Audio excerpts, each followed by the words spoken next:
Kyrol, The Rising Shadow. Chapter 2.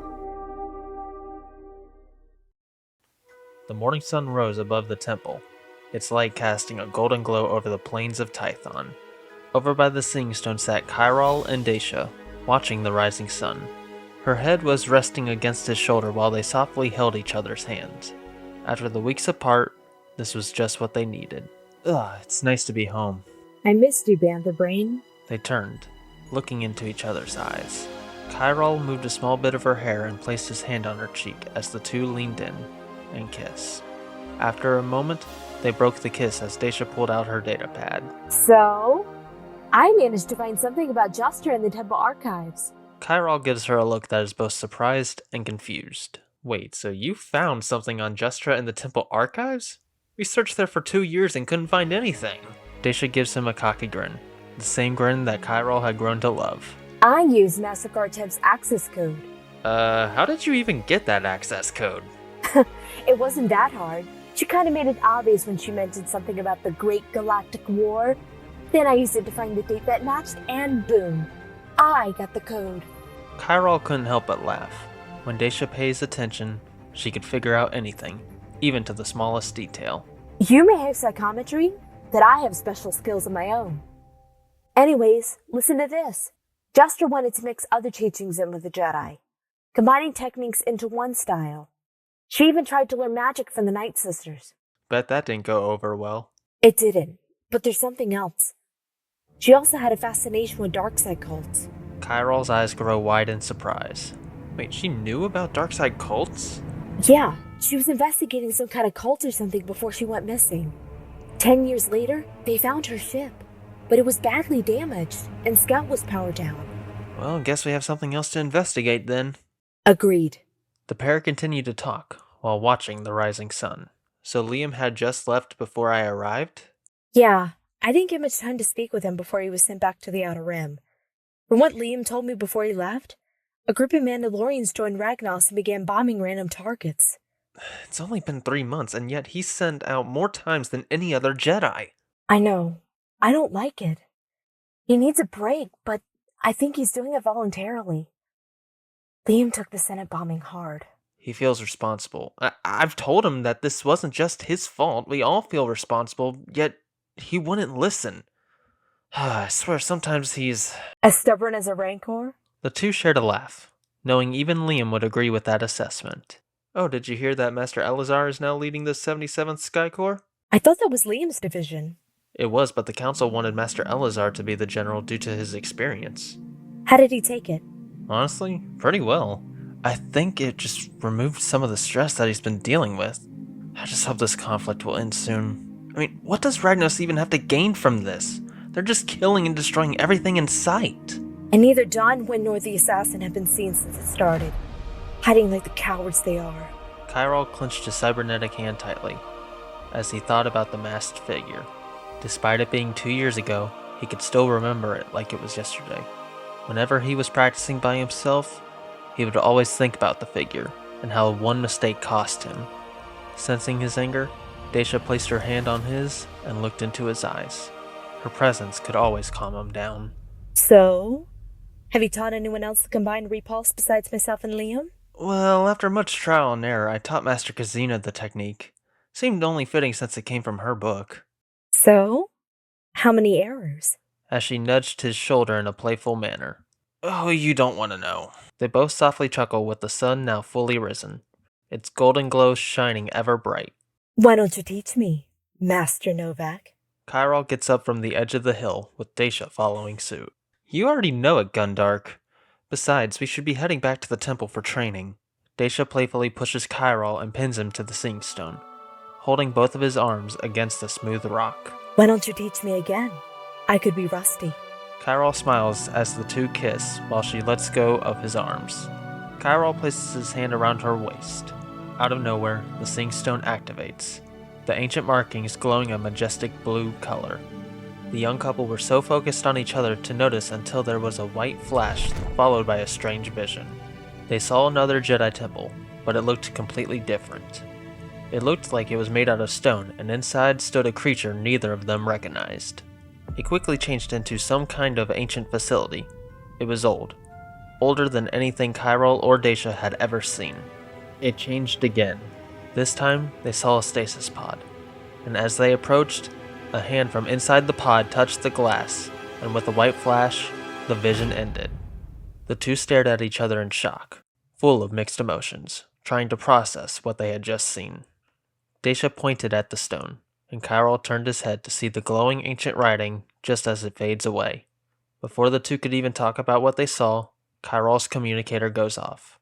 He quickly grabs it in a panic. Master, I'm sorry, I'll be there in... The council would like to see both you and Dasha immediately. The two look at each other, both nervous about what this could entail. Could they have been caught? They couldn't have been. No one knew where they were. As they made their way to the council chambers, Kyrol couldn't help but wonder if they discovered about his skill with psychometry and would send him away. He couldn't leave. He wouldn't leave.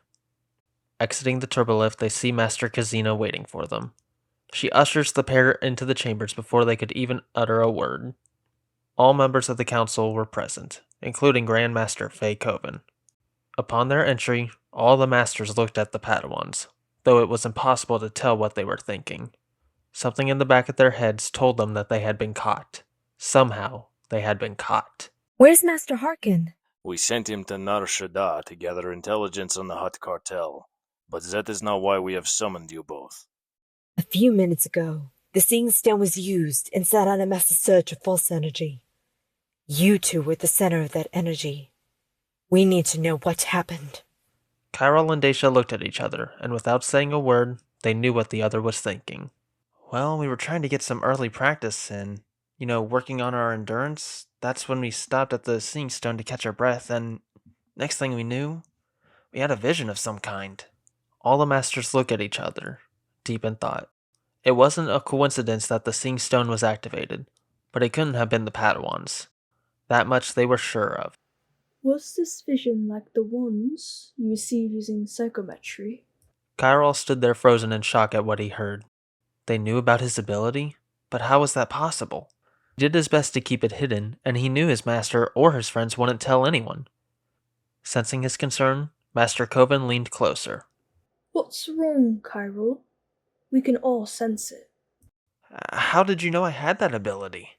The council all look at each other with confused expressions. We have known for years, young one. There is a reason we assigned you and your master missions where it could be used. So you're not going to send me away? It appears the younglings have started up the rumor again.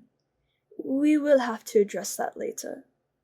But for now, we'd like to know more about these visions. What did you both see? Well, I don't really know. We can't really explain it.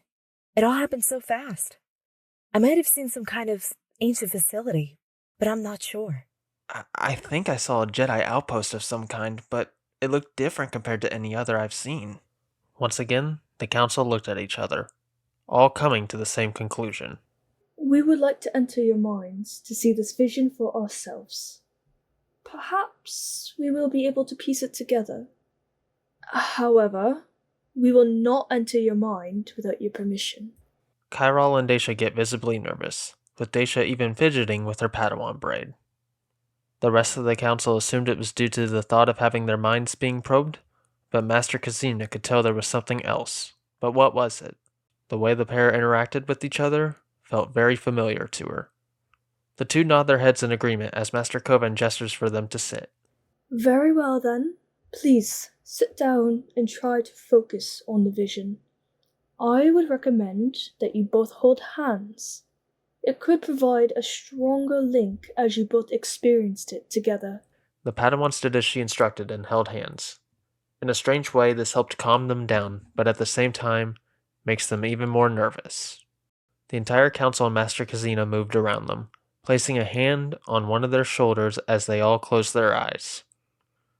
After a moment, there was a blinding white light before they all saw a star system and a planet neither Kyrol nor Dasha had ever seen before. They saw the same building as before, and after getting a good look, Kyrol definitely could tell that it was a Jedi outpost of some kind. Next, they saw the same facility as before. It had large foliage growing all around it.